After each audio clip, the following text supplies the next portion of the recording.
Okay, welcome everybody to the first episode of Untamed, Unbroken, the saga of House Tanner. Burr, burr, burr. Nice. House kick-ass, Tanner. I'm gonna make you do the trumpet once in a while. You might want to get that. Dang it. You can just like push a button and make the trumpet noise. Anyway, so I mistakenly forgot to record the house creation session that we had last week, where we came up with the idea for House Tanner, which is a young house founded just in the Robert's Rebellion in the War of the Usurper.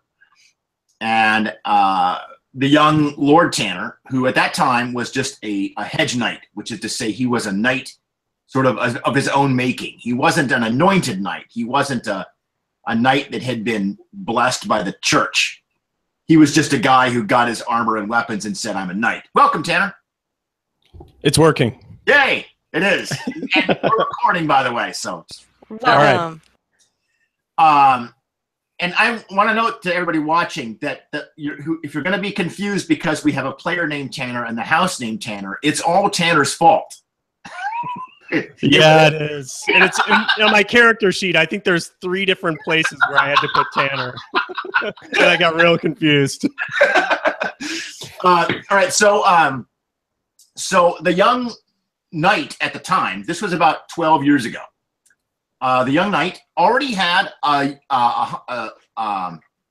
young son and had been married, but he was a widower, because his wife had died in childbirth, or so everyone believes. And he had a young son. And there was a lot of discontent in this part of Riverrun, of the Riverlands,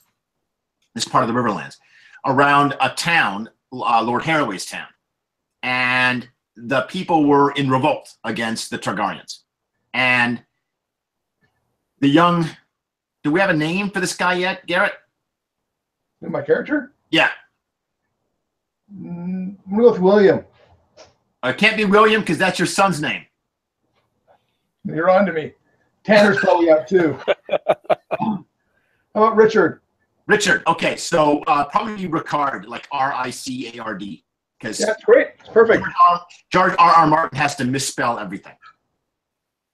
Yeah. He's the anti-Rickon.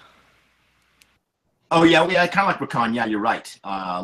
So Ricard. So Ricard Tanner, and your son Willem was just an infant, and Ricard sort of took the lead in this peasant revolt and helped organize everything and gathered soldiers from the population of the town and allied himself with House Tully just in time for the Battle of the Ford, which was the climactic battle of the war in which Robert Baratheon killed Prince Rhaegar at the ford of the Trident, which is like a day's ride north from you. Like, it's very close. And then in the months after the revolt had been concluded and the king was dead and Baratheon had taken over, Hoster Tully, the head of House Tully, had to go do some punishment raids against some of his bannermen who had not quickly responded to the call to war. That is, they sided with Targaryens instead of Tully. And he had to punish some of them. He'd make an example. He didn't like doing it, but he had to do it. And Ricard, you know that Hoster is tormented by his decisions to do this, even to this day. He regrets the punishments he had to dish out because it alienated a lot of the people and some of his own lords against him. But he felt like he had no choice. And for Ricard's assistance in all of this, the war and the punitive raids afterwards, he was awarded Lord Heraldry's town, which became renamed Tannerton. And the keep inside Tannerton which is in theory you could call it a tower, but it's a very big, very strong, and well defensible tower. It's more than just what you would think of when someone says a tower. You guys bought it as a hall, so it's bigger than a typical tower.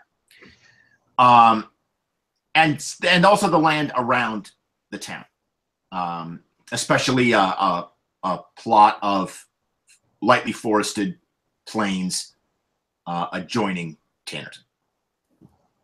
And that was 12 years ago. The biggest political event since then was the Greyjoy Rebellion, which is when Balon Greyjoy decided that he thought he sensed weakness, and so he attacked the Riverlands and Lannisport, the House Lannister. And he was defeated and crushed in that rebellion. Miraculously, Tanner's lands were untouched by those raids. You guys kept your head down, and you managed to let he and them fight instead of you. And you busied yourself with improving your lands instead, and rebuilding some of the damage that had been caused from the first revolution, first revolt. Then, about a year ago, you remarried. You remarried a young daughter or granddaughter. Di, do we have a decision there? I think we're going granddaughter.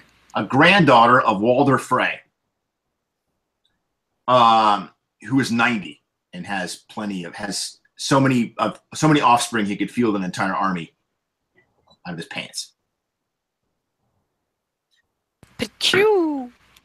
Oh, I'm quoting the book. I'm quoting the book. So one of those heirs is the young Gemma, with M's. I right? think if we've got a if we have a Jenny, I might want to consider changing her name because I named her before Jenny joined. I thought you named her Gemma, like Gemma Arterton. Jenna with two N's. It was a Genna. It was Jenna spelled with a G. Well, we've already got so much Tanner. We've already got a Tanner, so we might as well. Why not? So yeah, it's a Jenna Tanner. More sauce for the goose. Okay, Jenna. So the young Jenna Tanner joined the family, and then that's kind of where we are at. You got a Meister was assigned to the house right after it was formed, so he's been hanging out with your family for about a decade, and that will be Gary's character. The Meister is from the north. He is native to Starklands, and originally was a squire, but he sort of came to the attention of the Stark Meister, who noticed that he was smart and well-read, would be a good scholar, and so sent him to Old Town, where he became a Meister, and he's been with you guys ever since. He's still a follower of the old ways. And that's kind of where we're at. Now, we talked about some additional characters. Some of you have specific things you have to buy for your character because of your position or your social status. So in particular, Garrett, you have to have the head of house quality, which means that you call the shots. You also have to have status 4. This is also true of Di's character, Jenna needs status 4, but not head of house. The heir has the heir quality and status 3. Tanner, you got my note about Willem? Remind me. I think yesterday, I just sent a note talking about the problems in his background. But this quality thing, is that something I put on? So I put that as a benefit? It's a benefit. Yes, I'm sorry. I'm using the wrong term.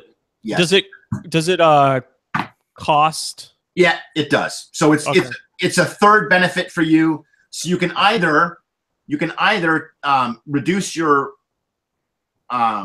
destiny points, or you can take a drawback to balance it out. Yeah, I think I'm going to take a drawback. Okay. There's like haughty or lascivious or supreme arrogance. What are you trying to say, Jason? What? I'm saying your character's a bratty noble. That's what I'm saying.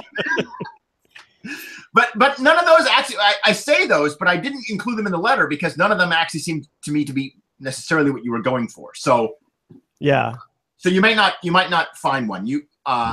If you don't find a drawback that fits, then you'll have to spend a destiny point. But hopefully you can find it. All right. So so I kind of know the basics for the characters now. Because Tanner went very intrigue focused, like he's very much a schemer. So if you would like to be a little roguey, as I know you like to be, A little roguey. yes. If you would like to be a little stabby and a little sneaky, you have a lot of room to do that in the group because at the moment nobody else does that. I'll be honest, that was not where I was going with her. Oh, where do you want to go? What? Where do you want to go? It looks like she's also gonna be a schemer. The way I kind of did some XP rolls in my own head, just getting the initial status expense up, and then my next buy up from there was I put her will at 4. Okay.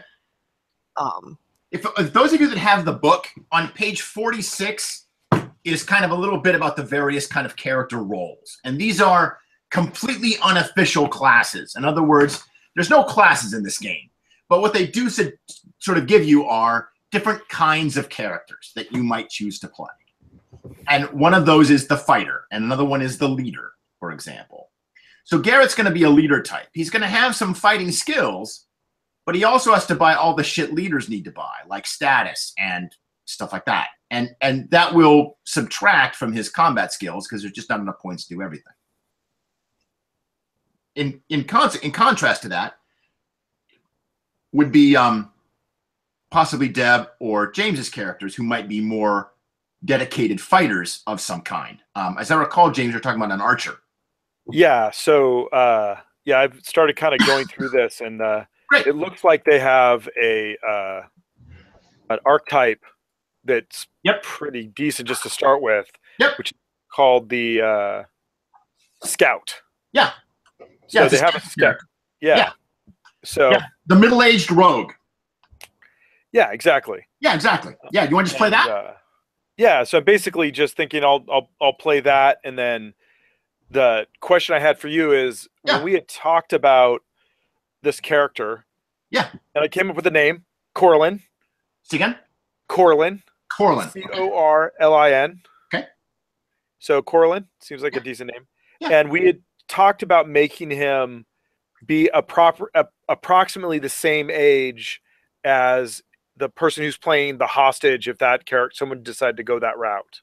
Right. So the hostage, I'm talking with Jeff about playing the hostage, about being a member of House Root. And this is something we skipped over when I was doing the background for the group, but it's in the written stuff. This town originally belonged to House Root. That was the people that was the house that the peasants here were revolting against. Okay. And they were a subject of one of the punitive raids that Hoster Tully conducted after the rebellion was over. So these lands used to belong to House Root. And so House Root has been humiliated and made poorer, financially poorer, and lower in status. They used to be status 4, but now they're status 3. It's all your fault. But to keep them behaving well, a young member of House Root was put in your house to be raised by the Tanners as foster. And that will be Jeff's character, who will only show up occasionally because he doesn't want to commit to a weekly game. Okay, so if he's going to only come up occasionally, maybe we want to change that. Well, you're too old. And have my character somewhere else. And because the question in my mind is, do we want to make my character a little bit more older in here so he's more seen as like a trusted retainer of the House Tanner? Yeah. Or do we want to go the route of he's younger and he's just the favorite of one of the younger members of either the household or the hostage? Well, right now your character is middle age, and yeah, the default archetype is middle aged. Yeah, but that's easily changeable. Well, it's not easily changeable because that determines how many points you have to spend on skills. Yeah, I already looked at that, so that's easy enough to change because basically I just need to drop a couple of things that they take in the archetype. Okay. To basically represent him not being as experienced. Well, right now you're anywhere between 30 to 50. So you're going to be the age of Lord Tanner. Okay, so I could be Lord Tanner's companion. Yeah, it's not hard for us to figure out why you are trusted. We got a couple of stories. Maybe I threw out a couple earlier. You know, maybe you saved the life of Lady Tanner when a boar rushed out of the woods or something, and you shot him dead. You know, or maybe you were adventuring alongside Lord Tanner when he had all of his adventures founding the house. You're like, you know, and remember that Ricard Tanner was not always a noble. He was a hedge knight with status 2, just like you are now. And so how long, he got elevated, but you know, you stayed the common guy. Yeah. So how long has House Tanner been a house? So when was the actual 12 years? About 12 years. So it's been a while. Well, you would have been an 18-year-old young archer. This about the same, a little bit younger. Well, that's minimum 18. You could have been as old as 38. Right? Okay. Because middle age is a big range. So Garrett, how do you think you want to contribute into this? So if it's going to be a relationship, so basically I'm playing a retainer, a house retainer, common born, and he's the way I'm kind of viewing him is that for whatever reason he's effectively the de facto hunt master. Yeah. When we kind of start the story right now. Yeah, my sole idea for you is you are the best shot in the company of archers that House Tanner keeps. Yeah, we could have just grew up together. Just hung out, did the war thing. We both kicked ass. You wanted to be a hunt? But only one of you got promoted to lord. The other is still a commoner, still small folk. Yeah, I could see that, you know, you went the route of a squire or something like that. You were a hedge knight, whereas my character, my family has a background in hunting. You know, they're essentially a hunting family. I stuck with the bow and doing that kind of stuff, kind of on that route. And now I head up. Should I actually be the one who heads up kind of like the division of archers for the house, or is it I'm just considered the best shot? I want to keep it unofficial, and that's only one reason. Because you guys are going to travel. You're going to go on adventures. And if everybody is in charge of something, it becomes really hard to explain why you're off on adventures instead of staying home doing your job. Worked for the Enterprise. What's that, Garrett? It worked for the Enterprise. Yeah, well, and that's actually a metaphor I'm going to use. That you're going to be like a James T. Kirk version of Lord Tanner. I'm on board. Who insists on checking all this shit out with your own 2 eyes, right? And my thought was to give you a relative that you trust to run things in your absence. Is it like maybe a younger sister? All right. All right. Now, she would be in her 30s. Because I think, how old is Lord Tanner? He was also young. He's in his 30s. Is it 35 or? Well, you tell us. I thought it was 35. Does anybody remember differently? That's fine. That means you were 23 when all this happened. Sure. Okay. So you have a younger sister. And she's not an heir. She's not in the line of succession. That goes to your son. But she's a good steward. And so when you feel confident leaving the house with her in charge. Excellent. Okay. And then I'm your friend. Yeah. That was in the war when you were a hedge knight and all that. I really am just a nobody in a lot of ways. I am a retainer and my bowmanship skills and whatnot are useful to the house. Yeah. But mostly my duties involve essentially helping you out with things, which is mostly going hunting, providing protection for you and stuff like that. Mostly because I'm your friend, not because I have any official standing to do that. Exactly. It's just we're friends, and you kind of do this. Yeah, everybody knows that Lord Tanner, and do you have a name for your character, James? I used a name generator and I came across one I liked, which is Corlin, and then the family name is Jast. Jast. I'm going to type that in the chat window. Here, I'll type it in so I have the spelling error one. Everybody knows that Lord Tanner and Corlin Jast are old friends from the war. And everybody knows that if they had to get a word in to Lord Tanner, they just need to say something to Jast, and that's their way in, right? Yeah, that's great. And you're a member of the Archer Company, and a famously good shot, and often asked by Lord Tanner to, guard my son, or guard my wife as we travel, right? But if you're okay with that character sheet for the scout, then we'll start with that. And anything you want to change on that sheet is easy to swap stuff out. Yeah.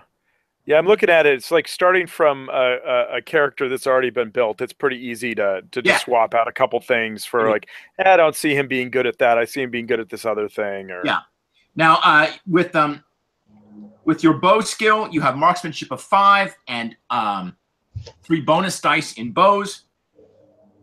So you'll be rolling something like rolling 8. You'll be rolling 7 because longbows have a 1 bonus die proficiency requirement, which means that they're hard to learn. Okay. And so that you'll be rolling 7 dice and keeping 5.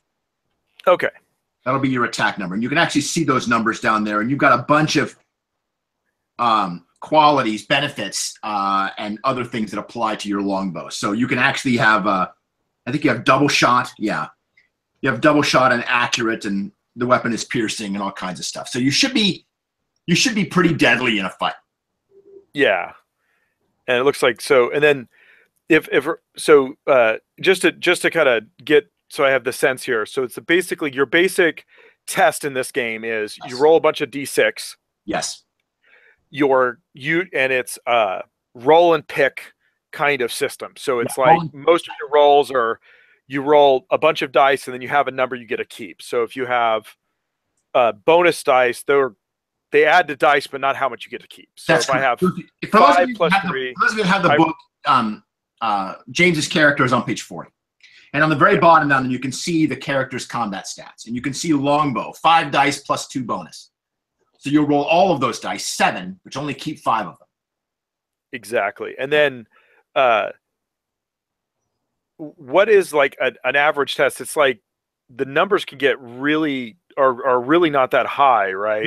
Correct. You can actually see your own armor class if you look at your combat defense a little bit higher up on the list. Yeah, I'm looking at it. You got a combat defense of 11. So that's what you need to roll to hit.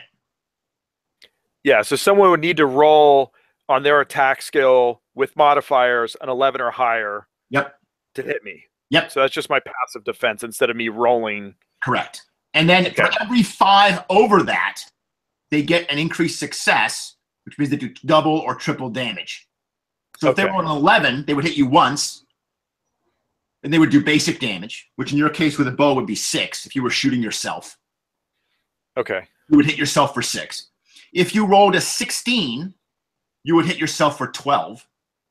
And if you rolled a 21, you would hit yourself for 18. Ow. Okay. And then and then I'm like looking at the charts on like what's hard and difficult for things to do. And it's like a 6.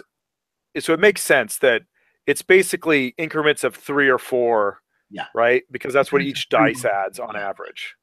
And with your character having longbow of 5 plus bonus dice, you're basically about as good as a beginning character can be.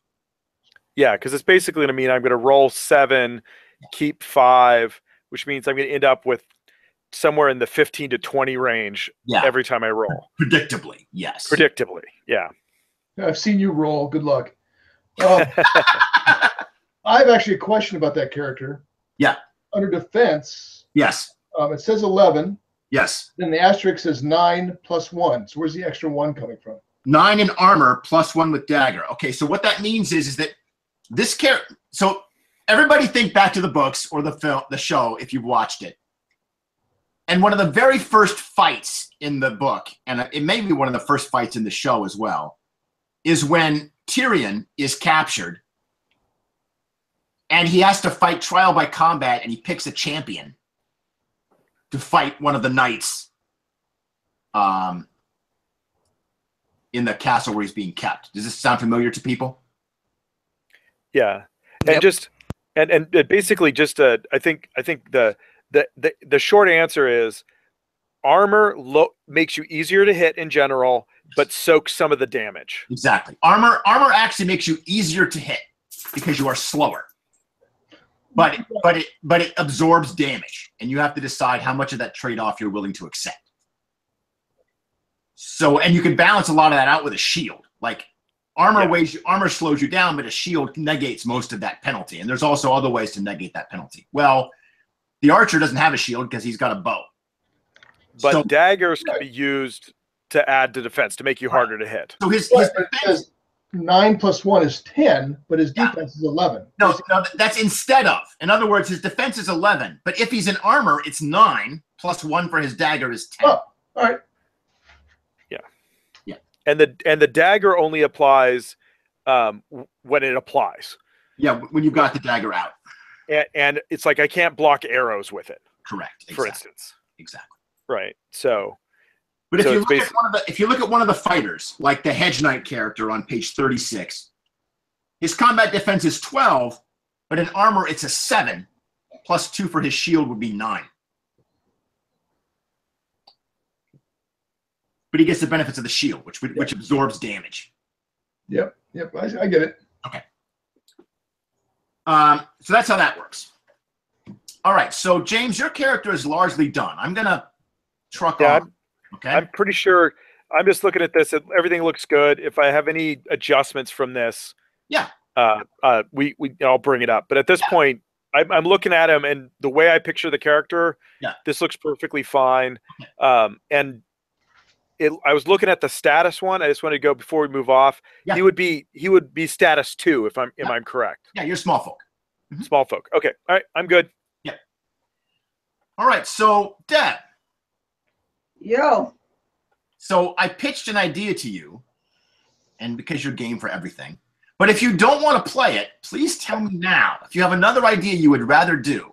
No, I'm good. Okay. So my idea is a knight who's actually a woman disguised as a man. Yep. And I do this because I don't want to steal Brienne of Tarth's thunder, but I wanted a fighter in the group. And you were the only other player that I could count on to do that. So you're going to be disguised as a man, and you've done this long enough that people believe you are male.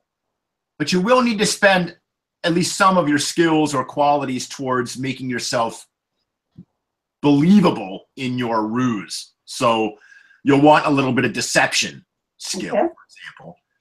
And maybe a quality that implies you are sneaky or duplicitous.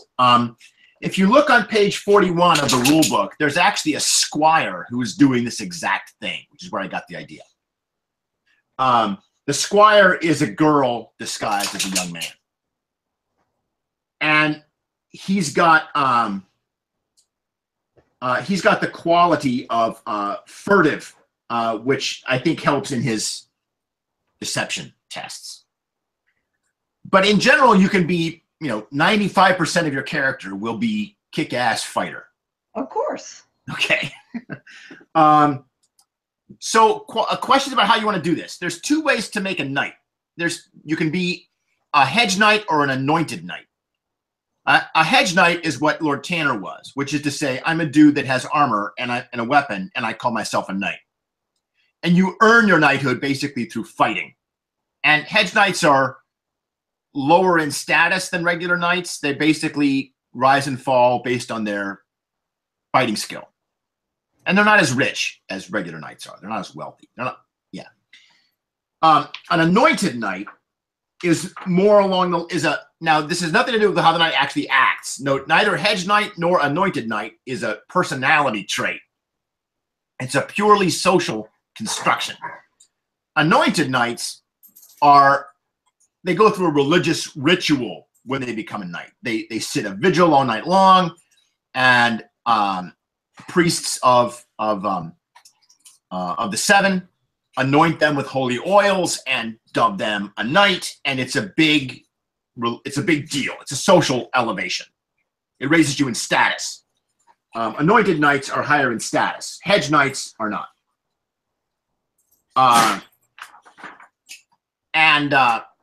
But that doesn't mean but you can act however you want. Plenty of anointed knights, they may look like paladins, but they can be dicks. And plenty of hedge knights can be good people even though they're poor.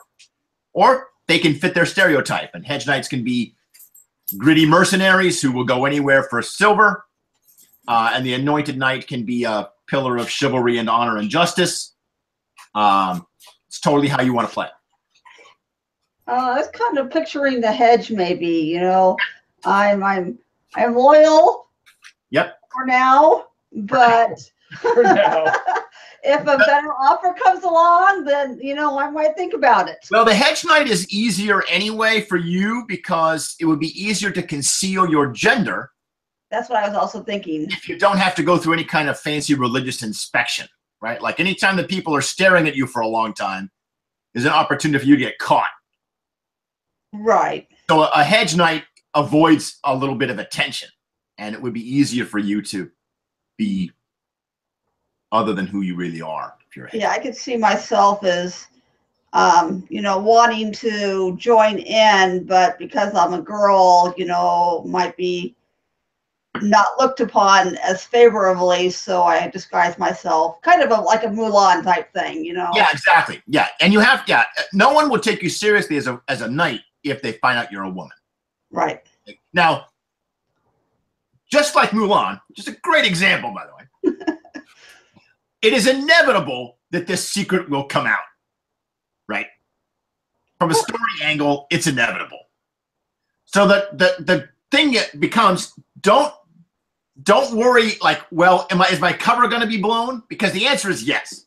The real question is, how long can you keep it hidden, and under what circumstances will it be blown? Right? Okay. So we think of it that way, and then we can worry about, what happens next after your cover is blown, right? And well, hopefully it'll take a long time before your cover is blown, so that we can get everybody thinking of you as a strong, burly, successful warrior until they find out that you're a girl. Oh, whiny, wimpy little girl. Whiny, wimpy little girl. Exactly. All right. So if you have a character sheet, you can start working. There's a hedge knight sample on 36. He's a middle-aged warrior, so he's the age. He's over 30. You might not. I don't know how old you want to be. If you don't want to be that old, then you'll be an adult. I'm thinking probably not that old. I'm thinking maybe more of, kind of coming in maybe at the tail end of. So somewhere in your 20s. Yeah. Okay, so you're an adult, and you can see those ranges on 44, and then adult, and your starting status will be 3. Will be your starting status. Okay. And you can see from that sample character sheet, though, the stuff that you need to have. You're going to need to have athletics, fighting, animal handling if you want to be able to ride a horse. You're horse-based. Yeah. People. There's a long list of abilities there. You won't be as good as the sample character because he's just older than you. Right. You'll be able to you'll have more destiny points. On page 46 is the description of the fighter character and a short list of important abilities. Agility, animal handling, athletics, endurance, fighting, marksmanship, and warfare. If you have a ranged weapon, it might be a crossbow. Okay. If you want to be skilled in mass combat, which is you have experience fighting in war, that's the warfare skill. And this would make you very useful to the Lord because he has military units that he has to put under command. And he's not always there to do it. So, for example, you have a group of 100 cavalry. Or no, excuse me, a group of 20. You have a group of 20 knights, 20 cavalry who fight for House Tanner, 20 men and horses. And you might be in command of that unit. Or he might put you in command of that unit when he needs someone to do that and he's not around. Okay. Anyway, so that little paragraph on 46 will give you some ideas of the basic skills you need to have. As an adult, you can see that you have 210 experience points for your abilities. I'm on page 49 here. And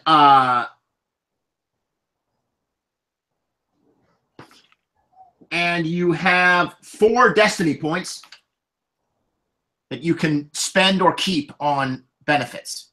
Each benefit costs 1 destiny point. You can also, this is true for everybody, you can take a flaw to cancel out some of your benefits. You can have as many flaws as you have benefits. But flaws are pretty serious, so most folks don't have more than 1 or 2, and some people don't have any at all. It's not like the old Champions days where you would load up on 12 drawbacks to give yourself a ton of advantages. Some of you that are middle-aged or older, or even adult, you have to have a drawback to represent that you're just not as young as you used to be. So, Deb, your character is an adult. You will have any one flaw, any one drawback to represent the fact that you're just not, these are just things, drawbacks accumulated as you grow up. Okay. The middle-aged characters have to have a flaw for one of 3 physical abilities, either agility, athletics, or endurance. James's character his is in endurance. Yeah, I got bad knees. Yeah, very good. Yeah, exactly. Good. Yeah, bad knees. That would be agility, wouldn't it? Huh? Would that bad knees? Would that be agility? No. It's just they swell up if I use them too much. Okay, all right. As long as I get a good rest, I'm good. I'm still as light on my feet as I ever was. It's just. Are you telling me you took an arrow to the knee? Is that... Yeah. It's just like those long hikes, man, with all that equipment on your back. Does that probably wears you down? It's the time he shot himself. All right. Where else should we go with anyone? Questions or? If you want to buy abilities, you can see the cost of an ability on the bottom of 49. So if you want, everybody starts with a 2 in everything. This is the way this works is you have a basic 2 in everything. So your status of 2 is free, for example, for James. Fighting of 2 is free. Marksmanship of 2 is free. Everything that you want to buy higher than that costs points, and you can see the cost on page 49. So buying a 3 costs 10, buying a 4 costs 40, buying a 5 costs 70. As you can see, it goes up pretty fast. So for example, Tanner, he's got a lot of stuff at 3. He's got some skill at virtually everything that he might want, but he's not really good at anything yet, and that's because he's just young. But that'll be a good contrast with Di, who has fewer skills, but she has some of them at higher scores. Di, you said you had will at 4, for example? Yes. That makes you stubborn. You're very hard to persuade, which is good for That you. was something I wanted to grab, yes. There might even be a quality that makes you more stubborn. There's an actual stubborn benefit. Yeah, exactly. Also, if you look at the book, it goes through all of the abilities, and they all have various uses. So as an example, stewardship, running your lands, is a status test. And that's why Lord Tanner, with his 4 dice of status, will actually use that skill. He'll be rolling it. It's also good for stuff like reputation, when someone has heard of you or things like that. But But you'll be rolling stewardship, Lord Tanner, basically every time you want to do a house action. The way that the house turns work is it takes a month to do a house action, at least a month, and you have to roll on the house fortunes table, like basically a random roll to see what happens to your house, at least once every 3 months. But you can roll every month if you want to, and because you are Garrett, you will want to. Yeah. Oh. So, I didn't know this. Okay, at least give me credit for at least knowing that much. If you look, I don't roll dice anymore. I don't roll anything. If you look on the house sheet, I listed all of the benefits that you have towards house fortunes. You have a lot of things give you bonuses on the house fortunes roll, which is good for you. Your house meister gives you +3, for example. Your port gives you +1. Your population adds a few, but you have a small penalty because of the outlawry and banditry in your lands. All that adds up to basically a bonus die 6. So when you roll house fortunes, you'll roll a bonus die, 1 die 6, just add it to your total, which is good. House fortunes is status? That's a good question. I don't. Stewardship is status, but I think house fortunes is just 3 dice. Oh. Not counting these modifiers for your house. And as your house gets more prosperous and more stable, you'll accumulate more and more bonuses to house fortunes. But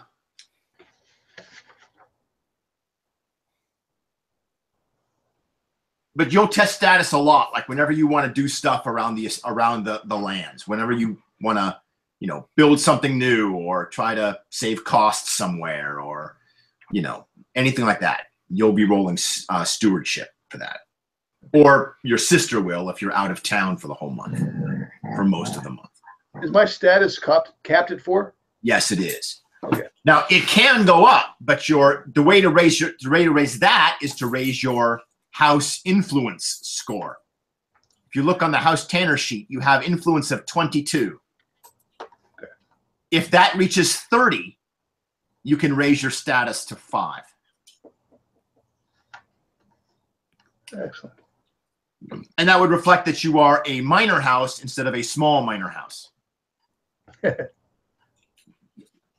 Major houses have 6s or 7s. I think House Tully is a 6. I think the Starks are a 7. They're uppity. Well, the Tullys were never kings of anything, whereas the Starks were kings of the North, and that's where that 7 comes in. I think the king is a status 10. It's like insanely high, but for most people, and then if the whole family status goes up, then everybody's like the heir, he can raise his, and other people's statuses are kind of relatively stable. Like Deb, your hedge knight, you'll probably always be status 3, unless you get your own lands. If you're elevated to noble status and you become lord of your own house, your status can go to 4. Okay. But otherwise, it's probably never going to go up. Likewise for Corlin, like unless you get knighted or something, you're probably status 2 for the rest of your life. Exactly. So who knights? Who knights? Okay, well, if it's a hedge knight, you can do it. But if it's an anointed knight, only the priests can do it. Hmm. And although there is a priest with a temple, a sept, in the town, he doesn't work for you guys, and he's not particularly friendly with any of you. You would buy him as a house asset if you wanted him to be more helpful. I haven't made that NPC yet. Might be a woman, might be a septa. Cool. Okay, who else? There's a table for buying abilities. Some of you have already started doing this.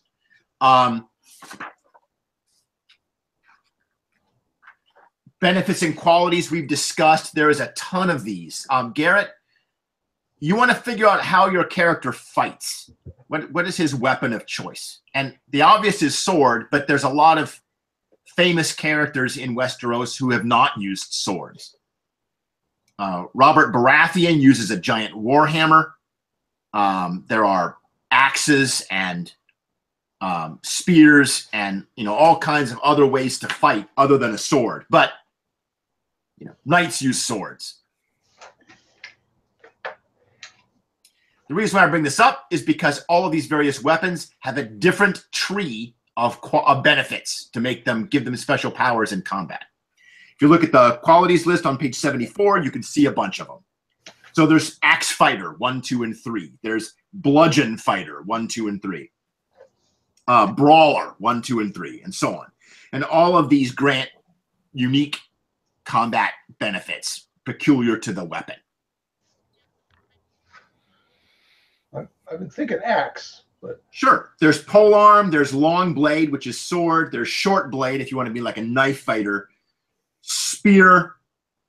Axe is great. Like we don't have anybody in the group who's probably like the knight will use a sword. Dab, you're gonna have long blade fighter. That's what I've already got down. Yeah. So here's the thing. I'm great at horseback, so that implies generally lance and spear. Well, not necessarily. I mean, but Vikings rode horses and used axes. Like there's a long history of people using axes from horseback. Okay, yeah, you can stack while you're riding fast. Exactly, yeah, like Riders of Rohan, man. And lances are kind of a specialized spear weapon. I mean, specialized knight weapon. But the way it'll work is if you take Axe Fighter, you'll be better with an axe than any other weapon, and so you'll kind of focus on that.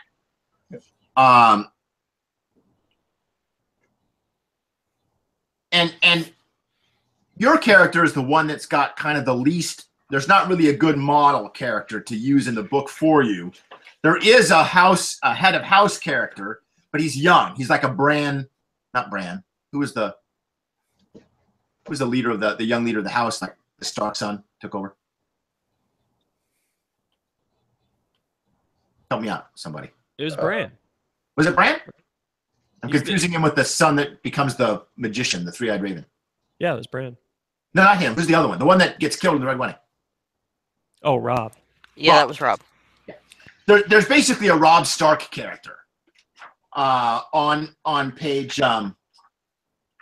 35. So he's a leader type, but he's young. He's like 18. So you would be an older version of that character. And one way you might start is taking that character and then adding the bonus points that you get for being older, because that character is young adult, and you're middle aged. And you would swap some things out. So you, instead of weapon mastery longsword, you might take Axe Fighter or weapon mastery axe. But you do have to have the air and the status of 4.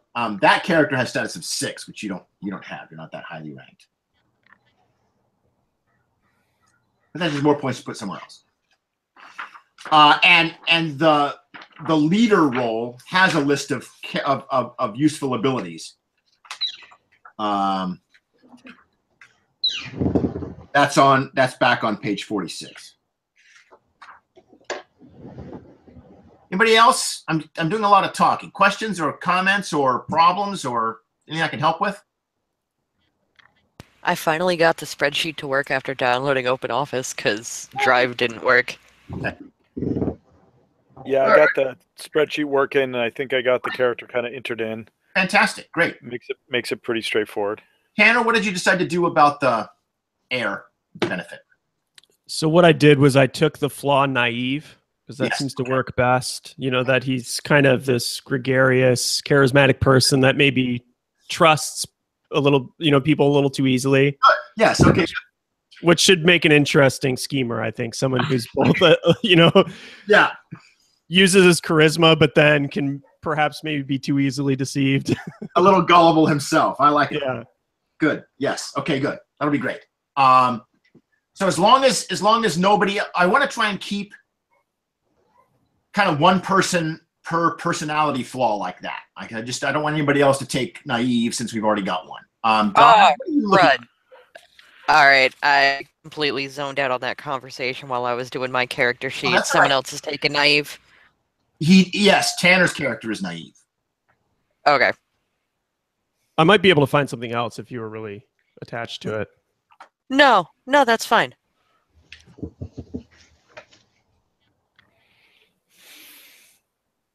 No, I totally want Mrs. Tanner, Lady Tanner, to have lascivious.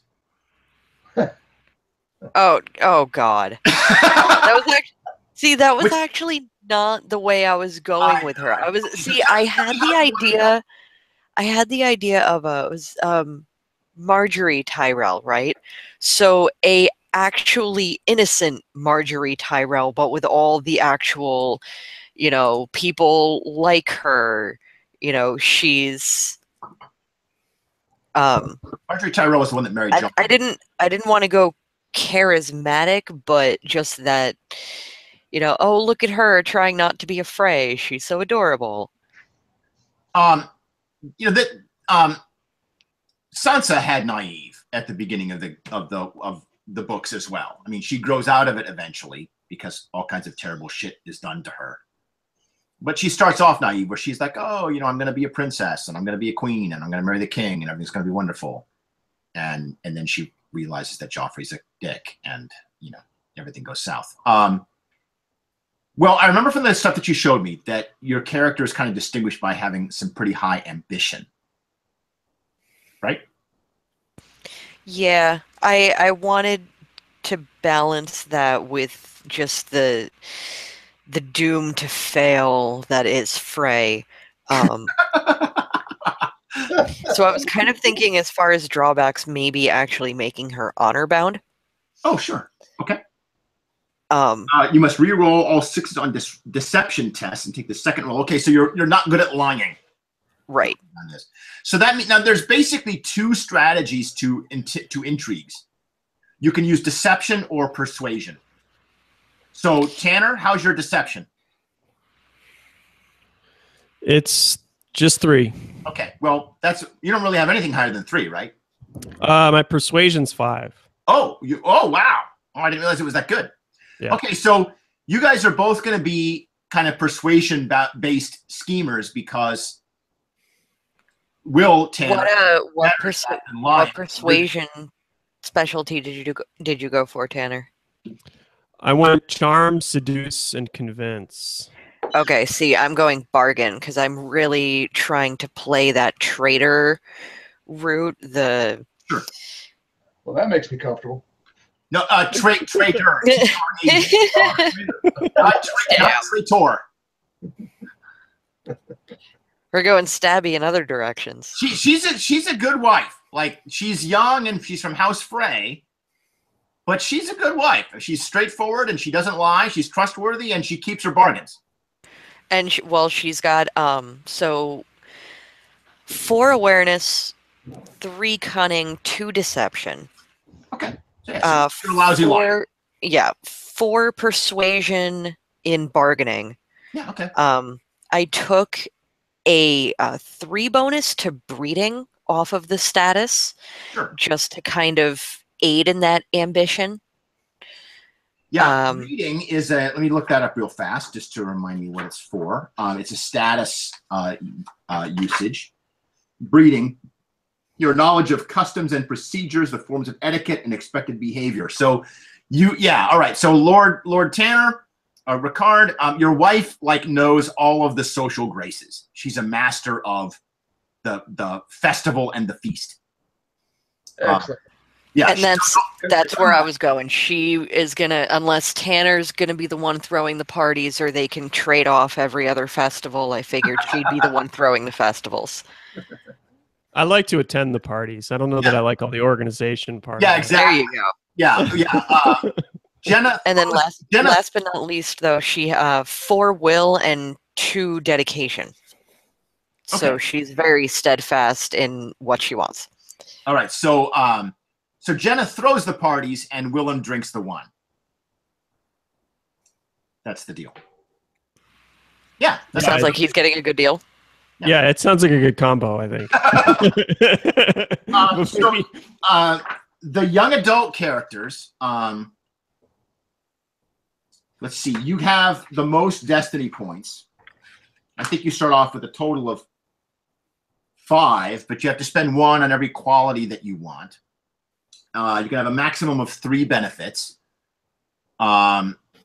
So, and Lady Tanner does not have to buy heir of house or a head of house or heir. So you can spend all 3 of those benefit qualities if you want on stuff that whatever you want. But you have to spend. But for every one of them, you have to spend a destiny point or take a drawback. Well, I took honor bound as a drawback. Yes, good. So that gives you one quality for one benefit for free, which I'm going to use for stubborn. Good. Okay. And then I'm going to spend one on cautious diplomat. Okay. Good. Do you have any self-defense skills at all? Probably not. That will be learned by whatever master of arms is in the house. Yeah. So Lord Tanner, you have to assign a bodyguard to your wife because she's completely helpless in battle. I do so. Yeah, she's like Sansa in that sense.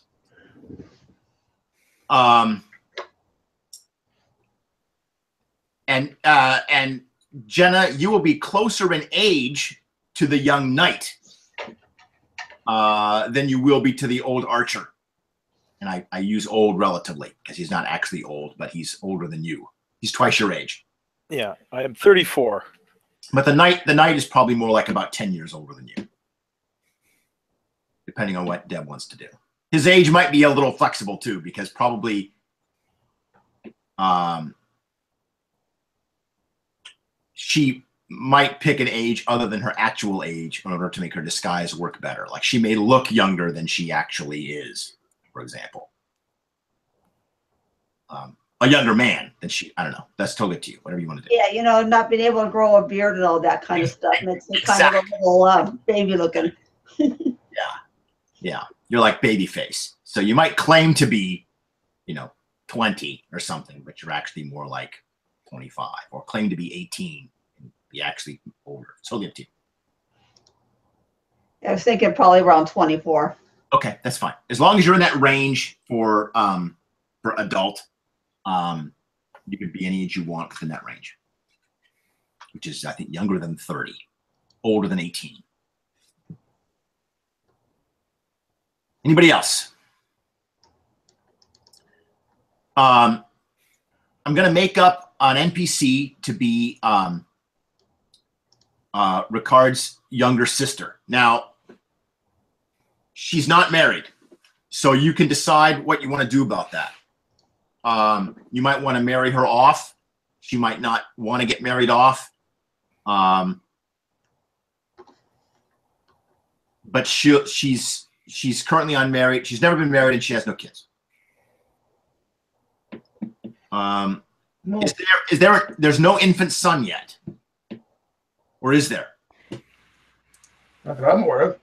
Okay. Oh, I thought we had decided that that the new wife spat out a kid pretty immediately. That's fine. I'd rather do it during play than make you be pregnant for 9 months during the game. Don't know how long it's been since then. Probably at least, definitely less than 2 years, maybe less than 1 year since the birth. Definitely newborn or toddler. I figured that I thought it was quite recent that they got married, so I thought the baby might only be a couple of months old. That's fine with me. Like a 3-month-old baby sounds about right. If you've only been married a year. Yeah, the influence, your influence score determines only player characters. In other words, if you have infants, if you have children that can't be played because they're too young, they don't count towards your influence score. So you can have as many of those as you want. So in this case, yeah, you have a 3-month-old boy or a girl. What do you guys want to do? 3-month-old daughter or a 3-month-old second son? I'm ambivalent. Second son creates tension, which would be good for role play. Girl means they're not a threat. You failed. Gave a girl. A girl would put you in pressure to have more kids. The boy sets up, you're right, the boy sets up I want my son to inherit, not that good for nothing Tanner kid. I think a 3-month-old boy sounds good. Is that okay with you, Garrett? That's fine. Real quick note: this spreadsheet does not have the cautious diplomat benefit in the drop downs. Be careful. If you don't have the requirements for it, it won't show up in the drop down. Oh, I see. So maybe cautious diplomat has a requirement. Oh, wait. Because I couldn't take double shot until I adjusted one of my stats. Cautious diplomat requires awareness of 4 and empathy. That was my original build. I dropped. All right, let me rework this. That's right. Yeah. Well, that's a good fix. So thank you, James, for noticing that. But it's because I was sitting here trying to figure out how to take danger sense, and I couldn't figure it out until I realized I had to change the characters that had higher awareness. Yep. Good job. So very good.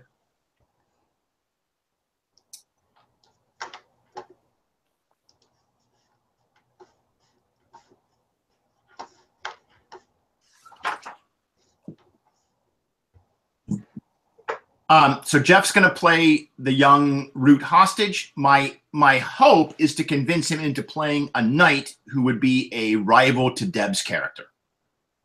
So he would be an anointed knight rather than a hedge knight. And the reason why I want to do that is because I discovered in my research that one of the very first Kingsguard, when the Kingsguard was created to guard the Targaryens, one of them was a Root. That's like the only other mention of the Root family in the entire history of Westeros.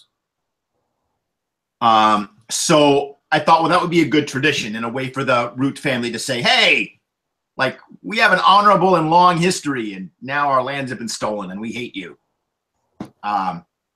So if I can get him to follow in those footsteps. But what that character will be like, I have no idea.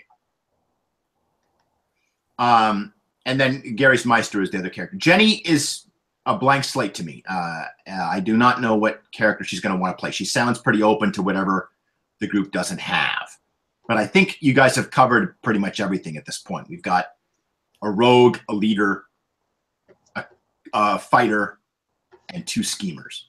So we just don't need another schemer. Possibly another knowledgeable person, someone who's knowledgeable in something other than what the Meister is knowledgeable in. But I haven't seen Gary's character sheet, so I don't know if he's going to have healing, for example. It's a very common specialization among Meisters is to have medicine, but I don't really know. I think he was talking warfare as well, was where he was leaning. He was thinking about that, and I remember at one point he mentioned he wanted to have like a leatherworking link, yeah, because that's one of your sort of famous crafts, and it would make sense why he was sent here. Mm-hmm.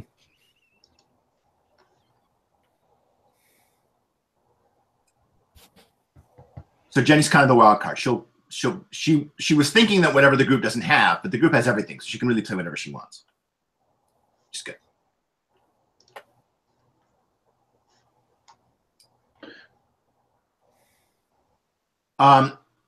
Well, you guys are working, and if anyone has any questions for me, but there's several pre-made adventures for this game.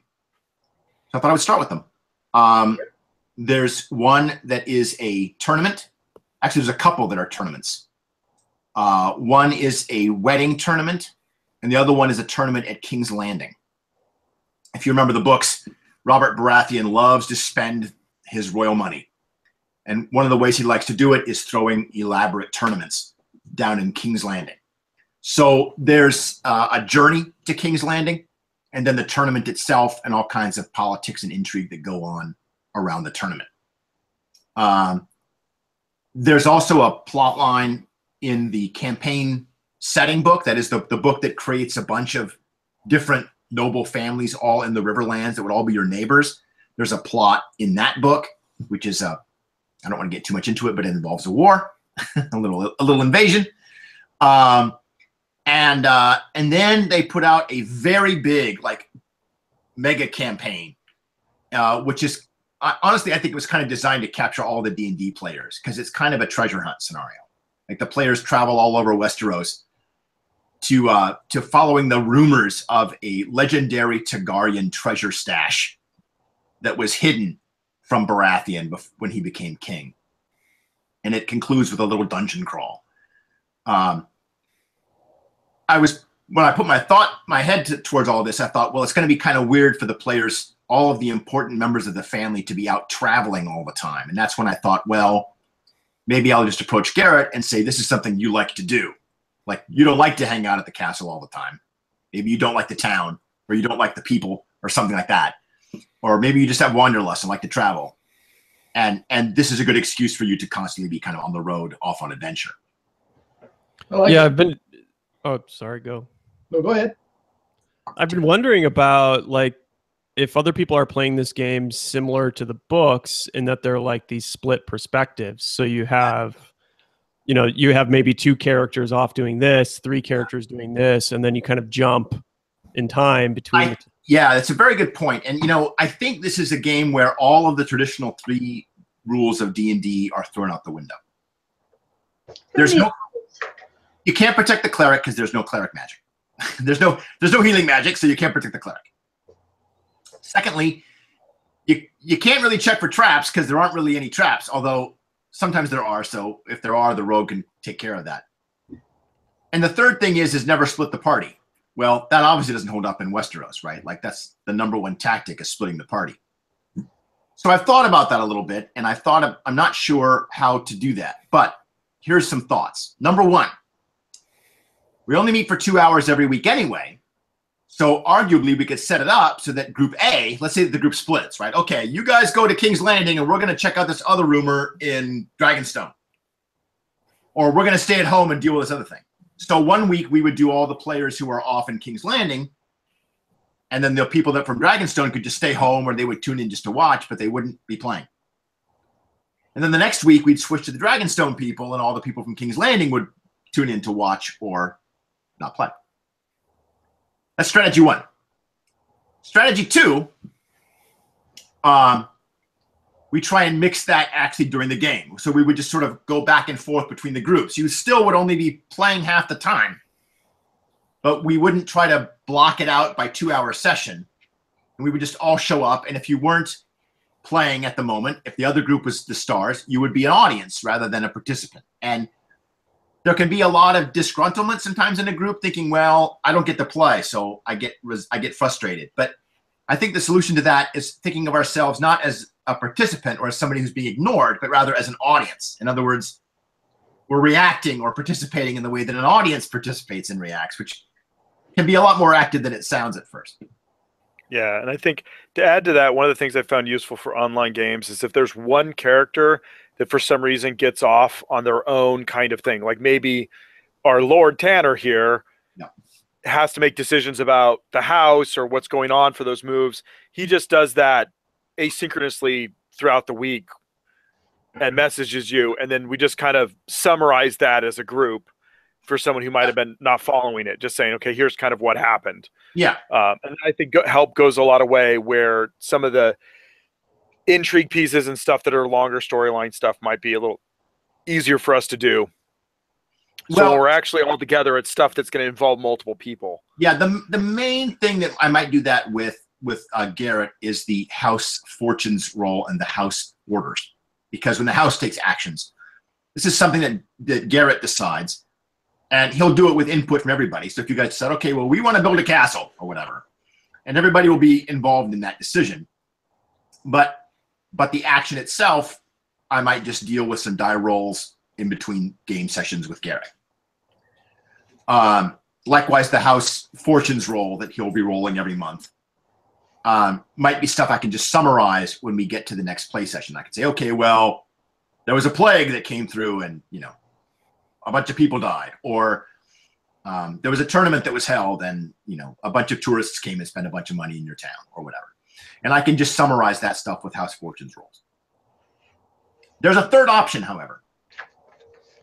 And Dai will recognize this as what I affectionately refer to as the Ars Magica option, which is that we would make up third string supporting cast characters, like red shirts, basically, like guards or squires, like minor characters, a lady in waiting to Lady Tanner, or Willem Tanner's best party or friend from the festivals or whatever. Like we would make up a small number, like maybe one per person, of third string supporting characters who have no major impact on the story, but are funny. And that would kind of be their role. And when your player character is not around because you're off in King's Landing or whatever, you would play one of the pool, and they would be characters that anybody could pick up and play. One of these temporarily, so just for that session. So if Lady Tanner decides she has to go to King's Landing to buy a wedding gown, and we want to role play that scene out, well, she might have her handmaid and her guard and one of the other archers or another, a soldier or something with her, a servant, and everybody would play those for that scene so that everybody's playing, but they're not always playing their main character. This is a little bit more complicated. You guys might not be into it, but it's a third option. All right, so how to ask this? What's easier for you, first of all? Secondly, is that the plan for us to be split? Because narratively, that can be difficult.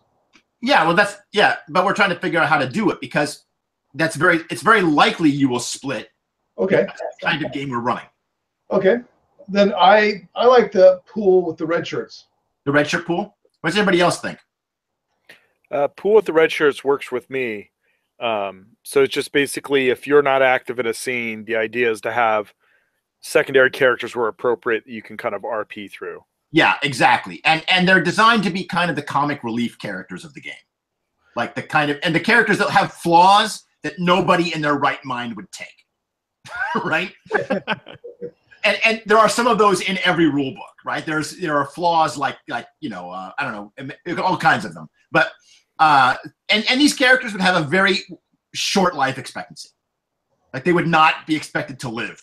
And the trick is not to not die, but to die in as memorable and entertaining a way as possible. I'm fine with either the red shorts or just sitting back. I'm not somebody who wants to be in every single episode, every single night. Fair enough. Die? What about you? I suffer through Arts Magica with you. You know that I'll do whichever one, whether it's audience or red shirt pool. I know that you I have lots of fun with the red shirt. Okay, well, if you're okay with that, because I know that you would do it, but that's not the question. The question is what do you want to do? And if you're okay with that, then I'll keep that in the hopper. But if you're like Game of Thrones, if there aren't more than 50 million characters in play at any given point in time, we're doing it wrong. I was kind of thinking that as well. Like the cast of thousands is sort of an element of the campaign, I think. And an advantage of the red shirt is if you're like, well, I'm not really going to be involved in this campaign, I can just leave. I don't have to be a red shirt. Yes. So it kind of matches your personality, which one you want. If you don't want to play the red shirt, yeah, you can just not.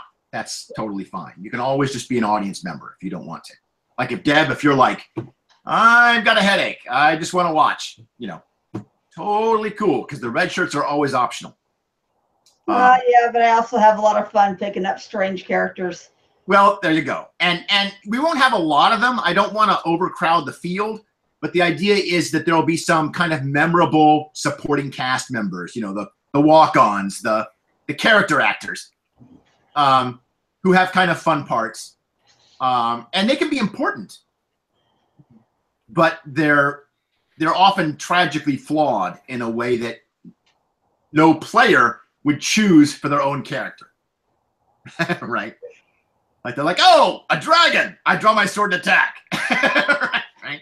And you're like, this flaw will actually impact me. Damn it. Yeah, exactly. Yeah. Okay, well, I'll think about that then, and maybe we'll talk about making. And they'll be made up with the same traditional rules as everybody else does, but they may not have a full set of. They may not have all of the drawbacks and flaws, or all the benefits and flaws that a regular character might have. For example, they might just be kind of stripped down character stats. That'll fit on a 3x5 card kind of thing. Okay. Tanner, are you okay with all that, with the red shirt idea? Yeah, I love it. Okay. Anybody else? How are we doing on character creation? If you have a character sheet, I would love to have it. Like, if you can scan it or take a picture of it or send me a copy of it, and then I can put it in the folder. and have it for reference when I design stuff. You got it. No problem. I'll send it over.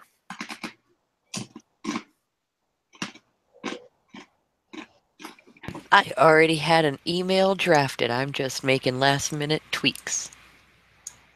Let me look at the house sheet that I put. I just want to talk about anything. I put a few notes on it.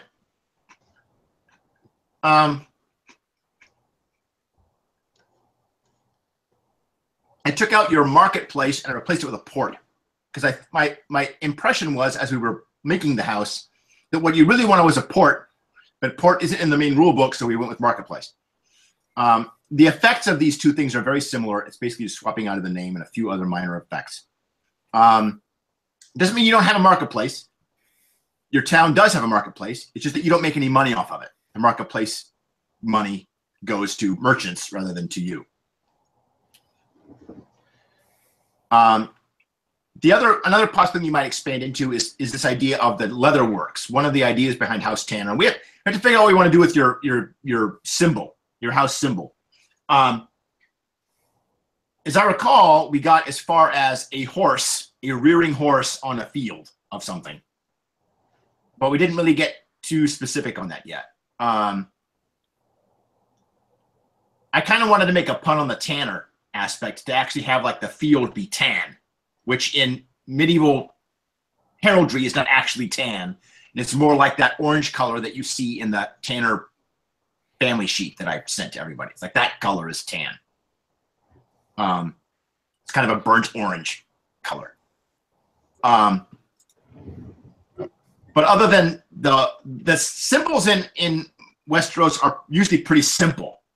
You know, you remember the symbols of the various families in, you know, the great families, like the Stark is a wolf's head or a wolf, and that's it. You know, it's a wolf on a gray field, I think. But we can make it more complicated if you want. My other thought was to put maybe like a river behind the horse or something, because your town is on a river, or you have a port. But I couldn't find a good heraldry designer that would do everything I needed to do. I found a lot of heraldry designers that got me 2/3 of the way there, but nothing that got me everywhere I needed to be. So for example, let me see if I can, I tried to do the river, but I didn't get there. And let me see if I can show you guys something.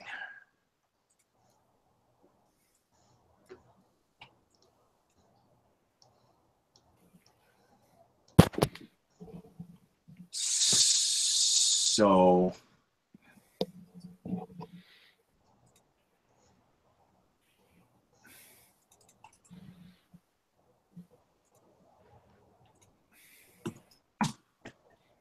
got that, right?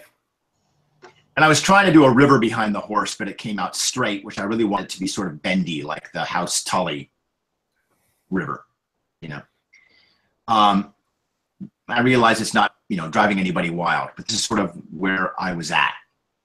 We could take the blue bend out and just leave the horse on the tan field, or we can do something completely different.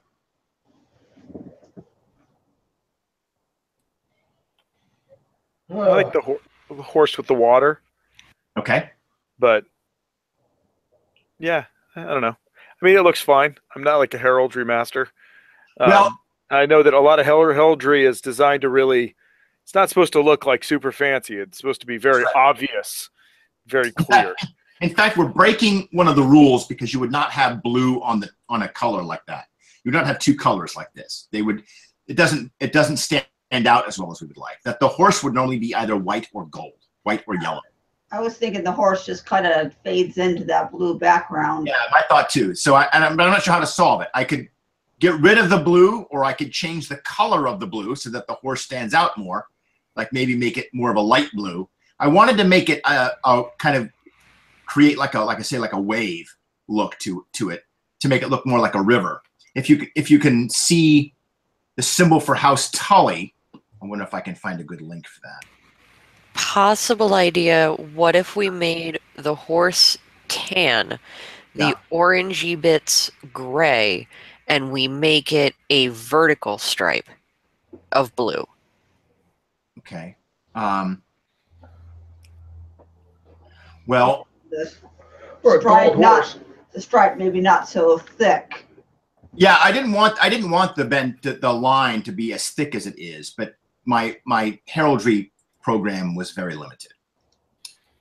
Program. I remember when you used a pencil. Yes, exactly, which is what I should have done. Learn to MS Paint. What does that mean?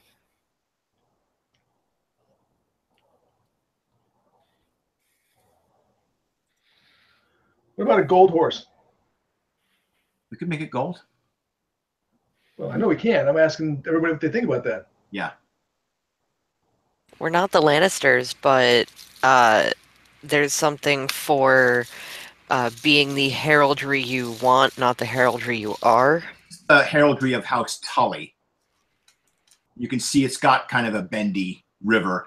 Because there's the Trident, the river where you are, has got 3 forks. It has a green fork, a red fork, and a blue fork. And so houses that are positioned on each of those forks use that color in their heraldry. Your problem is you're not on any of the forks. You're on the Trident before it splits. So that might suggest like red, green, and blue. Like maybe a red stripe, a green stripe, and a blue stripe, and then put the horse in front of that. Which would, all this is sort of like what other houses do, linked to the geography that they're in around the river. It sort of becomes a code that other houses can decipher to sort of figure out what your house is about. Maybe we need a trident on our shield. You could do a trident. I mean, that would also tell people that you are on the trident, right? So you could put the trident either under the horse or over it. You could lower the horse and put the trident on top of it, or you could put the trident underneath it and have the horse sort of standing over it. The horse is surfing on the trident. Yeah, something like that. I can keep tinkering around. I've come up with a few different options. I can play around with it, come up with some options, and see what people say. I can. That's the Lord. I kind of like the horse being over the trident. Yes. As in ruling over the trident. Sure. Yeah. Right. Rather than under it. That's right. Put it in the horse's hooves. You can be holding the trident. We could try and do that. I could try and like thread the trident diagonally, sort of along the horse's hooves, as if it was wielding the trident, which would be totally bananas. But I don't think it's any more bananas than a bunch of other shields in Westeros. So there's some pretty crazy shields in this country. So anything is better than a flayed man. Yeah, exactly. You make my point. Yeah. All right, so I'll play around with the horse and the trident and the river, and I'll try your idea, Di. You were saying a gray field. Make the horse tan, make the field gray, and add the river as a vertical stripe up and down the center. But I'll play around with it and try and come up with some options. But I don't have a lot of. I don't use Microsoft Paint. I don't have a heraldry program that will do everything I want, so I'm sort of faking it with drawing. If anybody else wants to help out with that, I will award, XP or something. Get my daughter on it. She likes to play with it. Okay. I can't give her XP, but I can do something. I don't know. We'll immortalize her forever on YouTube.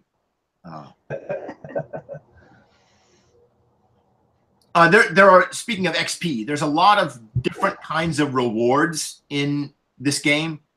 Your house can get glory. Individual characters can get XP and also get wealth.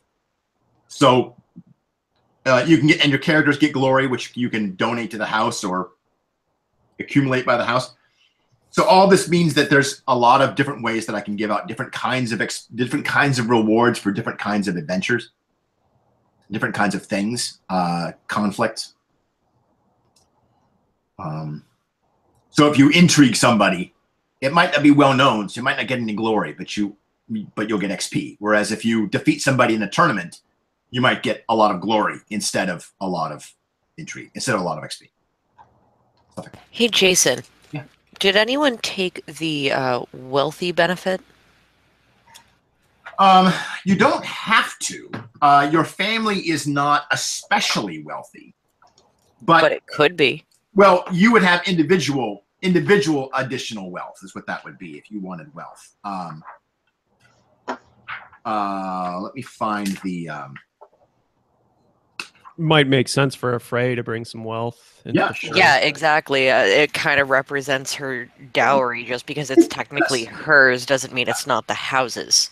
Yeah, you would have an inheritance, a dowry that you got, which you have kept apart from the regular house fortunes, and you'll get a steady inflow of money like every month, and the game proceeds in months, but sometimes it'll pass more than 1 month at a time. It's kind of up to what your house does, but every month you'll make a roll and you'll get a bunch of gold every month, and pretty soon, I suspect it will not take long before you have an enormous pile of money,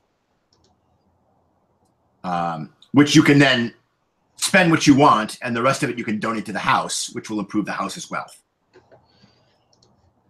That's how that will work, probably. Like, you'll keep as much as you want, but you'll have so much more than you actually can spend. Because what are you going to spend money on? You know? Fashion. Yeah, you can do that. You can totally do that. But you also have house money to spend that on, right? So you'll have extra money. And you can spend a lot of that on your personal stuff, or you're fitting out your wardrobe or whatever. But you'll probably end up with a lot extra as the months go on. What I have found is that when you have an extra source of monthly income, that quickly adds up. Yeah, so you can totally be wealthy.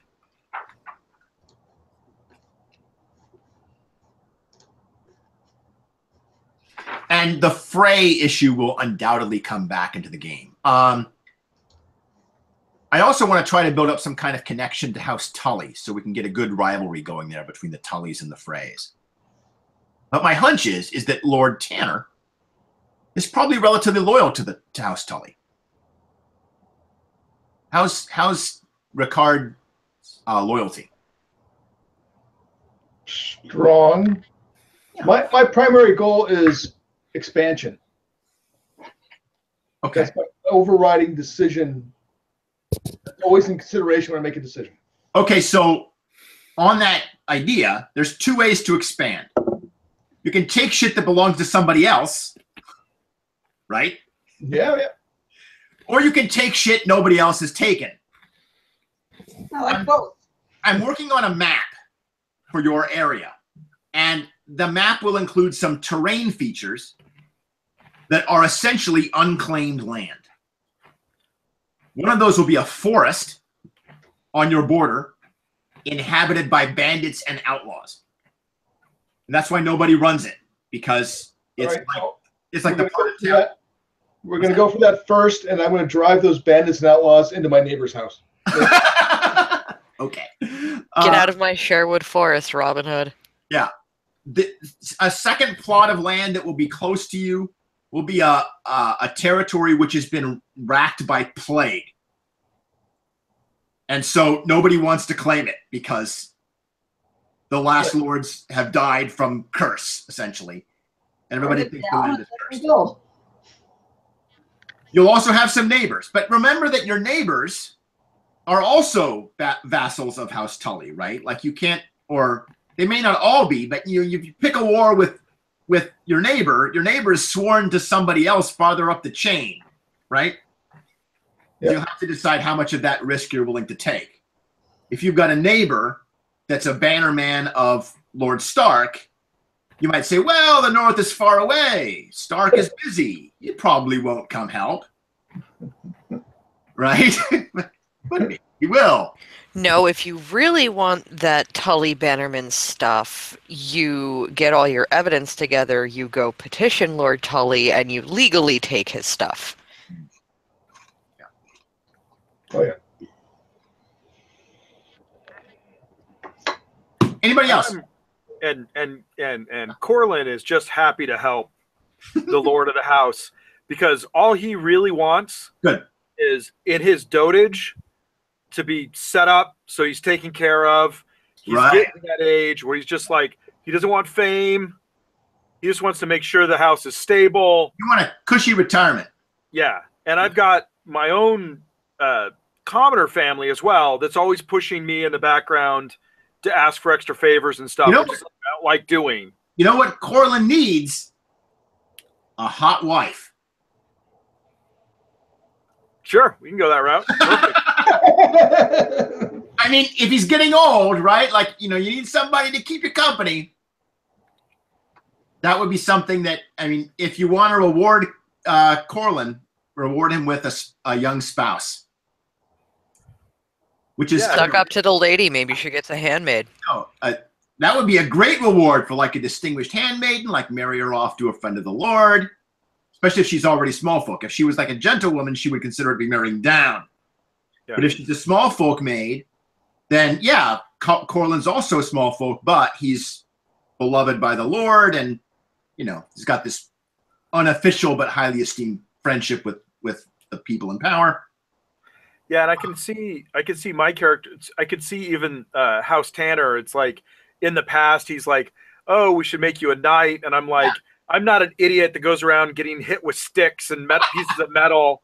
Right. It's like I prefer. It's like if we're gonna fight, I find the other person, they die. Yeah. They never get a chance to poke me with their pointy bits. Getting knighted would be the thing that you would get when you choose to retire. Like I'm bowing out of everything. Give me a knighthood and a spot of land, and let me just do my thing. Yeah. So I my whole character, I'm kind of seeing him going down the route of he's pretty loyal in the sense that the Lord's been really good to him. He wants to be involved. He likes to have a good time. But he generally doesn't like to take risks or anything like that. So he's going to be generally reluctant if the Lord's like, "Oh, we're going to go run these bandits out of these woods." Yeah. Okay. He's going to be like, "Oh, I don't think this is really a good idea. Don't you have people for this? Do we really have to do it ourselves?" Right. But you can hide behind the tree while you shoot arrows. Exactly. All right. So I know what Corlin wants. I know what Ricard Tanner wants. He wants expansion. I think I know what Jenna wants. She wants to be higher in status. Right? You mean Jenna wants to be Jenna wants to be queen. Yeah, so she wants to be higher in status. A lot higher in status. She's not settling for higher in status. She wants to be queen. She wants to be queen. All right, very good. All right, she wants to be queen. I want to be king, so there you go. All right, so cheers. How do you get to be king and still be loyal to House Tully? I guess you'll have to decide carefully. Okay. Or stabbingly. One of the other. What about Willem Tanner? What does he want? He's a romantic and really is enjoying life. Okay. And enjoys. You raised him. Enjoys the status he's found himself in, and would like as well to probably expand it a bit. But is also a very generous person and likes to share. Yeah, good. With others. That's great. So he's kind of, he isn't exactly the most adept at this expansion because it's just too fun. So Lord, oh my God, he's Dornish at heart. Lord Tanner accumulates all the power and wealth, and then his son gives it away. Yes. That's awesome. I love that. All right, good. Okay, good. Has Willem spent any thought to his eventual inheritance? Has it occurred to him that he might have to become Lord Tanner one day? I think he has, and it's difficult. So he's pulled towards by his father and the Maester and Master at Arms to become the warrior lord that his father is, but it just is not interesting. So he's been doing what needs to be done to fulfill those obligations, but far too often stealing away into the town, Yeah. Long nights with people of low station, and just having a blast. Now, the Master at Arms is a good title. That might be Deborah's character if she's. You might be the Master at Arms. Okay. What does your character want? I see her as adventure, you know. Yeah. Hearing all the stories about the war, and you know, probably comes from maybe a family of lots of other siblings. Sure. Kind of get lost, you know, in the shuffle, and wants to go out and do something exciting instead of just feeding the chickens. So you hear all of these stories about all these exciting things that happened in the past, and you're like, how come none of that stuff is happening now? Exactly. She wants to be one of the people in those stories. Yeah, I can't wait till the book starts, right? And you're like, okay, asked to live in interesting times. Okay, good. Anybody else? Is everyone's characters coming along okay? Are you guys done? Yeah, I'm good. I think I got my character James dialed is in. done. Tanner, you're done. I sent it to you just now. Okay, brilliant. Di, you're done. So that leaves Garrett and Deb. I have some details to work out, but my book ran out of juice. Oh, okay. Yeah, so we'll definitely have it for you this week. That'd be great. Yeah, just send it along if you can. But I've got a pretty good idea where you're at. I'll upload the characters to the same drive folder that I've got the other stuff in, and we'll pick up next week. Now,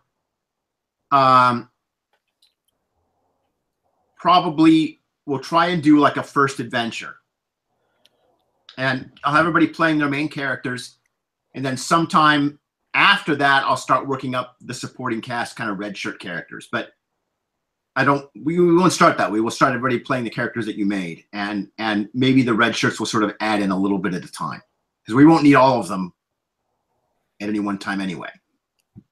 We may only need one or two, just to kind of. Quick idea, Jason.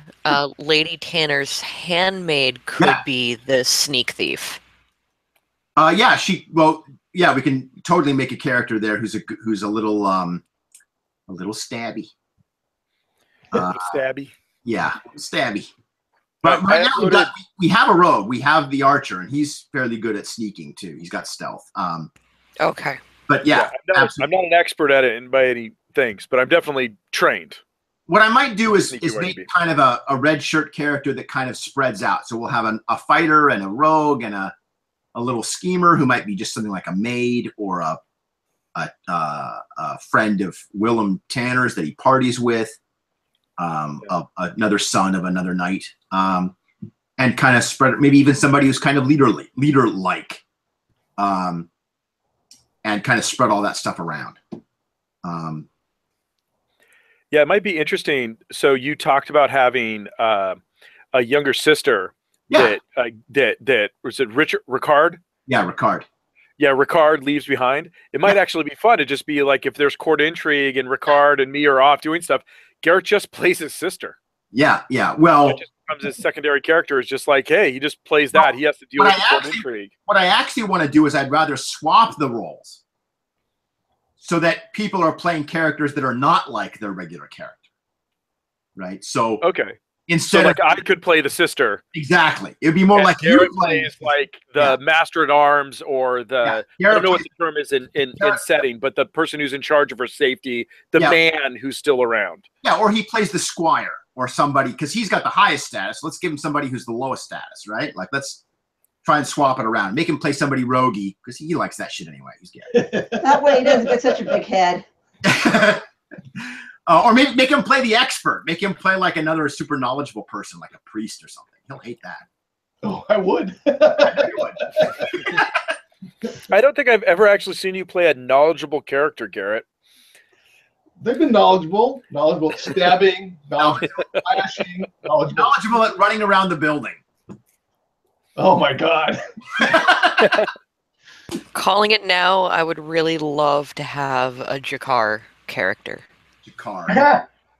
The faithless man. Oh, from the show. Oh, he's in the books too. Yeah. he's probably too powerful for one of these red shirt characters, but I can try to make up a water dancer character and see if there's points. Yeah, no, just like a lower level Bravosi. Yeah, there are, Bravosi, Bravo, a young Bravosi guy, or who's sort of on the run from his homeland because of a vendetta or something. That would be totally we could do. All right, just real quick, I tried to upload my character. Okay. So it showed up as a link in the chat. Oh yeah, sure. So I don't know if that put it in the folder or not. I don't think I see it there, but I think if you got that, then that's it. Your account. Okay. Because it's just I just used the character generator thing. Yeah. And I just sent you that with all the values filled out. Okay, so I clicked on that link and all I got was you have to ask permission to access this file. So you might have another email saying that Jason Tondo is trying to read this file. Yeah, just a second here. I'm glad I asked. Yeah. No, you cannot have the My Little Pony symbol for a. Well, no. I did that as a joke, but I'm looking at Princess Neptune here. It's a tan trident with the blue horse and the water. It fits. It does. Now, of course, it's My Little Pony-ish, so we got to pull back from that. But the idea of the tan spear kind of works. Yeah, it does. Well, I'll play with that then. I'll see if I can. I mean, it's not going to look at. Yeah. So you want the blue horse? The horse doesn't have to be blue. I like the mane because it looks like water. Ah. But that I'm not attached to that either. I just think the horse with the tan trident I think is strong. Try that second link, Jason. I am trying it as we speak. It looks like it's trying to do it.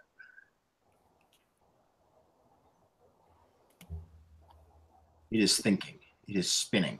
I have a spinning wheel. I also like the fact that it's facing right, which, like in movies, you come into the movie, people are moving to the right. Yeah. Okay. Well. Damn right-facing bias in movies. Have you never watched Big Trouble in Little China? That's a stellar example. He comes in the truck going to the right. He leaves going to the left. Yep. No, yeah. If sorry. It's not opening. It's not opening for me, but I'm going to try and download it. Okay. All right.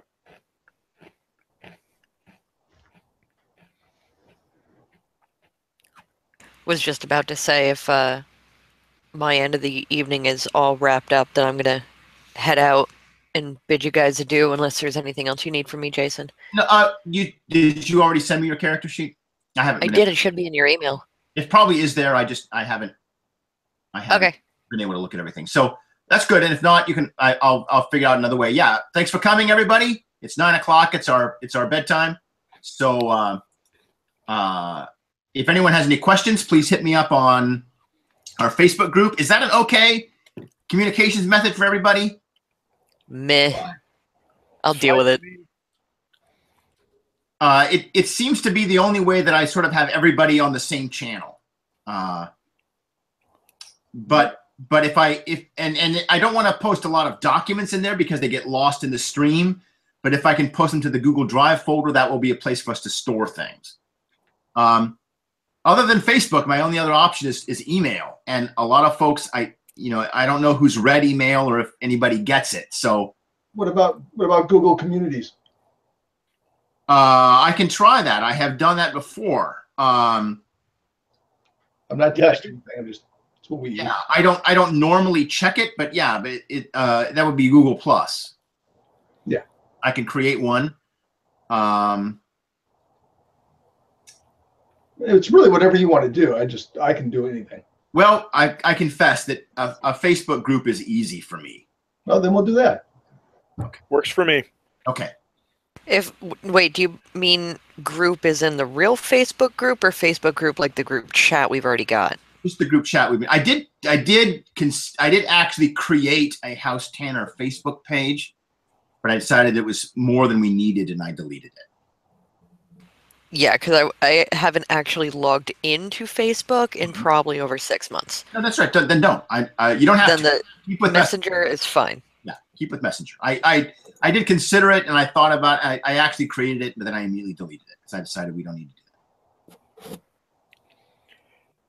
All right. Okay, folks. Well, if that's it, then I will let you all go, and I will start prepping for class tomorrow. Stay in touch. Finish your characters if you haven't already, and we will pick up next week with almost certainly some version of Off to Tournament We Go. Cool. Sweet. It was fun. Quick question Thanks, for you, everybody. Jason, before you go. Yeah, sure. Which is, I never heard an update. So how's it going with the Operation Get to the West Coast? Well, I don't have a job out there, but there is a job in Oregon that I'm applying for. The University of Oregon is hiring a comics studies expert. These jobs are very rare. There's like 1 or 2 a year usually. So I will probably be one of 100 people applying for that job. Yeah, but you're the best. I was like, Well, I can't think of anybody else I know of that could even apply for that job. It's because you don't know anybody else. but believe me, there's 100 people. Speak the words and things. I would not even have to work hard to make a list of 100 people who will be applying for this job. So, but I will apply. It's at the University of Oregon, which is in Eugene. So it's still a ways from you guys, but it's certainly within driving distance. Oh yeah, Eugene's not bad. Yeah. And I would love that. I would love to get out, because one of the things I've discovered is that I have a D&D group here, and I love my D&D group, except that they're all Trump voters, and I hate them for that. Oh. You know what I mean? Yeah. Like I'm in the South, and they're perfectly nice people, but they're all like, you know. I argue with the word perfectly. They might be nice people. Yeah. Okay. Ever since I met you, Jason, I've always known you were never meant for Georgia. Well, I had to go where the job is, you know, and in some ways I'm very lucky. I get to teach. I'm up for tenure, and I'm going to sail through it. Like my college is, I mean, you know, I've got a ton of support here. And I get to teach. If you get that dream job, you GTFO. Yeah, but I will not miss the guns in my classroom. Oh, yuck. Oh yeah. Which just passed this last year, so my students can all continue my classroom. I won't miss that. I won't miss the Coke money that's pouring into my school through the business college. I will not. You know, there's a ton of things I will not miss. We don't get hurricanes. Well, yeah. I will not miss snowstorm. I will not miss having to explain to my students that evolution is science. Right? Yeah. It's like when what do you actually teach there? I know what you do, but I mean, officially I'm an English. Evolution. How's that come up in your area of expertise? Well, because I teach All-Star Superman. Okay, so the All-Star Superman graphic novel, there's a whole chapter 10 or 11, which you can't understand what's going on if you don't understand evolution, because the chapter is the entire evolutionary history of the Earth in one day. You know the cosmic calendar, the old Carl Sagan conceit, if you could took the entire history of the universe and you squeeze it down to 1 year? Exactly. The whole thing where it's like modern history of humanity is less than 1 second of the last day before December 31st, right? Yeah. Well, so that same thing happens in All-Star Superman, and it's the whole frame for an entire chapter. And so, you know, if you don't believe that the universe is 13.8 billion years old, this chapter makes no fucking sense to you. Right? Yeah. Oh, so that is definitely an interesting way to run into it. Yeah. It's like it's a narrative thing, and it's just like you realize that this is not made up. Like this is based on.